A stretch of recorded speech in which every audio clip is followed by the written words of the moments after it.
How to download or create custom filters on the camera in Samsung Galaxy S26 Ultra. First of all, open camera, click on filter.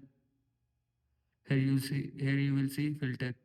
Now click on download. Here you will see camera filter. Select filter that you want. After selecting filter, click on download. After click on download, this filter will be download from your camera. Now go back, select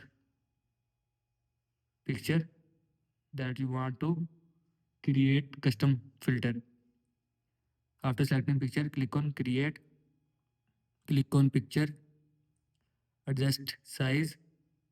After adjusting size, click on done. Again, click on done. After click on done, create custom filter on the camera. This is how you can download or create custom filter on the camera in Samsung Galaxy S26 Ultra. I hope you like this video and thanks for watching this video.